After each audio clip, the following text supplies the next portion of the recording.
Hello, ladies and gentlemen, and welcome to my week 5. I think this is week 5 NFL predictions. We got 13 minutes, so unfortunately, I got to absolutely speed run this thing. A like and subscribe, up a comment always helps. Let's get straight into this.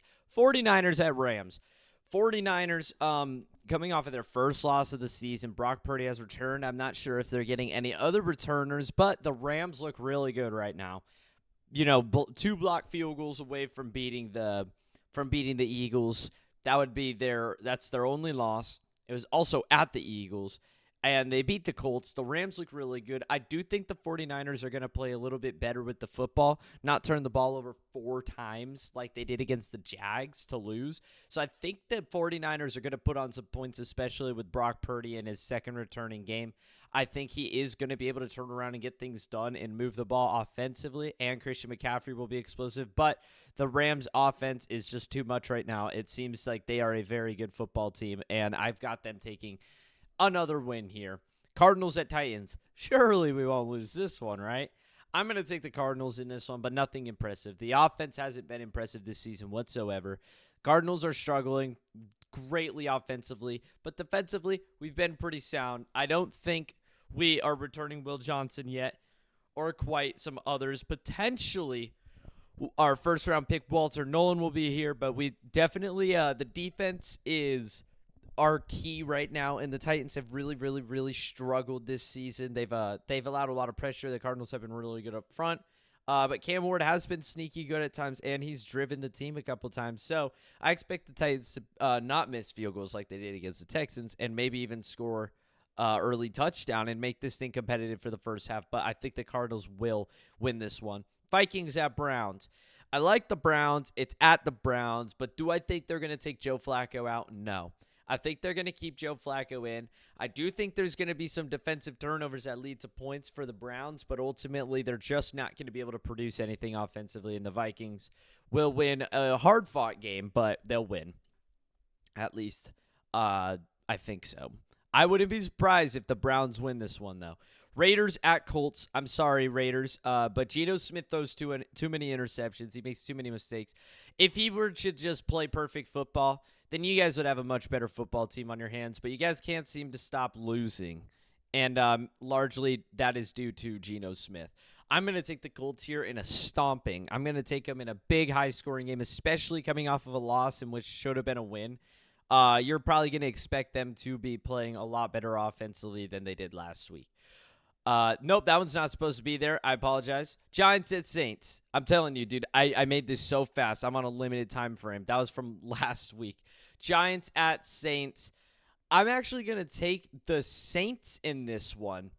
22-19. I understand the Giants are coming off of a big first season win against the Chargers in Jackson Dart's first start, but ultimately, I mean, they only scored 18 points because they were given 2 very short fields off of bad turnovers. One of them was literally like taken to the freaking 3-yard line or something like that, which led to a touchdown. The other one led to a field goal, and they still only scored 8 points. I think the Giants are still struggling. You know, they had an offensive explosion against the Cowboys, but Russell Wilson was low-key just like throwing the ball to the moon and hitting Malik Neighbors. You ain't got no more Malik Neighbors. It's down to Jackson Dart and with what he has. I expect them to play competitive, but the Saints have also kind of lost a lot of close games this year.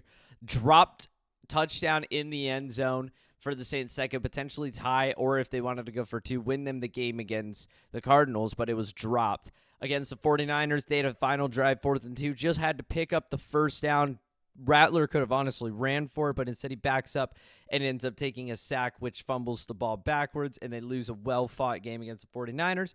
And most recently against the Bills. Honestly, I forgot to even mention it in my review video, but that Philly special really hurt them in the end zone. You know, just play regular football. That was just a big mistake there. And the Saints still only lost by 12 in a game that was a 2-point game at the Bills. So I do think there's some fight in the Saints, and I believe they're going to pick up their first win here. Cowboys at Jets. I want to say the Jets would pick up their first win here, but Dak has honestly looked really good, even without CeeDee Lamb. He's been looking really good. I think the Jets are going to score a lot of points against this pooper Cowboys defense, especially since there's not really much pressure getting in the backfield. I think Justin Field is going to be able to run the ball especially well, and I think the Jets are going to give the Cowboys a hard time. But the Cowboys seem to find a way every time. I think the Cowboys are going to win this one. Broncos at Eagles. Broncos have a really good defense. Eagles have a really good defense. Broncos have an all-right offense. Eagles have a really good offense. It's at the Eagles. I would love to take Bo Nix here, especially with how good of a game he just had against the Bengals. I just can't, though. I can't trust him. He played really bad against the Titans. He hasn't really been able to, like last season against good teams, he was like 1-8 or something like that. I don't remember the specific record, and then the rest of the record was made up of teams that were under 500 or something like that, or just like relatively bad.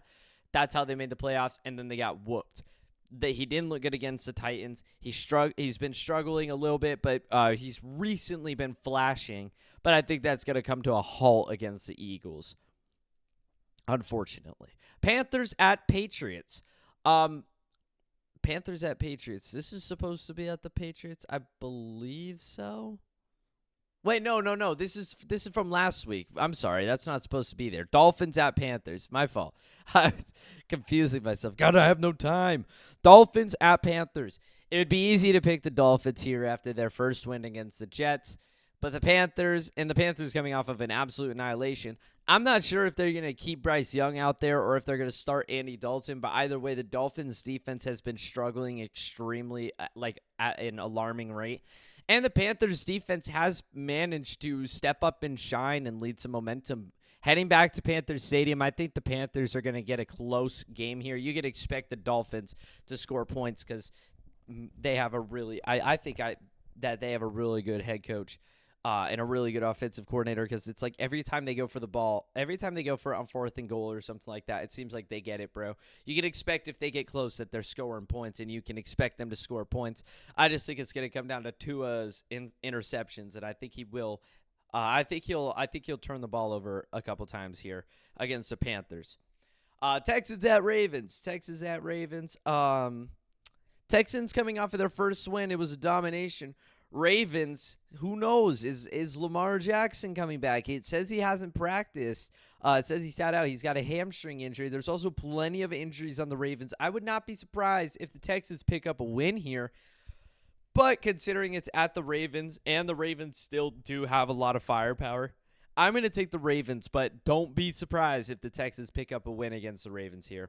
Bucks at Seahawks. I would love to pick the Bucks here. I originally thought it was at the Bucks, and I was going to pick the Bucks, but then I saw it was at the Seahawks in the Bird's Nest. It's just such a horrible place to have to play at. And the Buccaneers are coming off of a really close loss. A couple probably hurt their Buccaneers fans and the team's spirits.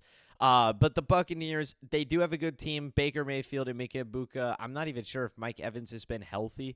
I swear I haven't heard his name in forever, but the Seahawks are coming off of a huge win against the Cardinals, and I just think they're going to win a high-scoring one. Sam Darnold has honestly impressed me more this season. I think he's going to throw for some touchdowns, and the defense is going to make some big-time stops. The Buccaneers are going to score points. Seahawks, on the other end, you kind of question it. Are they going to score or are they not? I think Baker Mayfield's going to have like a bad interception or a fumble that puts the Seahawks in close field position to score a touchdown. Lions at Bengals. The Bengals have been absolutely horrible. If they beat the Lions, I don't know what I'll do. Commanders at Chargers. I always say, if they do that, then I'll do this. But then I'm like, wait, no, because then I'll probably have to live up to that. So I just say, I don't know what I'm going to do. Commanders at Chargers. I've got the Chargers winning this one. I'm not sure if Jane Daniels is coming back, but even with Jane Daniels, the Chargers are still a really good football team. I really like the head coach of the Commanders. I really like him, and I like the Commanders as a team overall. They constantly fight. They never quit, and I think that's going to be something that leads this to being a closer score than expected. Like this, it'll probably be like a touchdown and a 2-point conversion to make it close. I'm not sure exactly the details. Saints at Bills. Yep. Patriots at Bills. The Patriots have actually looked really good. I mean, 5 turnovers against the Steelers results in a 7-point loss. They destroyed the Panthers. They won a high-scoring affair against the Dolphins. They've got special teams, bro. They've been getting a lot of punt and kickoff returns this season. I do think the Patriots are going to give the Bills a really, really hard time. I think this one could be especially close. But ultimately, the Bills are the Bills, and in their home stadium, you can expect Josh Allen to go clutch mode and win a football game. Chiefs at Jags, our last game. I'm going to take the Chiefs. I would love to pick the Jaguars, but I feel like the Chiefs are in their villain arc right now. They took 2 early season losses, dropped to 0-2, and everybody's like, the Chiefs are bad, the Chiefs are bad. And now they're kind of just like stomping on teams. They destroyed the Giants, and they just absolutely walked over the Ravens. Now the Jags, now they have to travel to the Jags. Mahomes is he wants some blood, and I do think the Jaguars will be. I think they'll be good, but I don't think they're gonna win this one. But that's all for this video. I hope you guys enjoyed it. Like and subscribe, and up a comment always helps. That's all for me. Adios.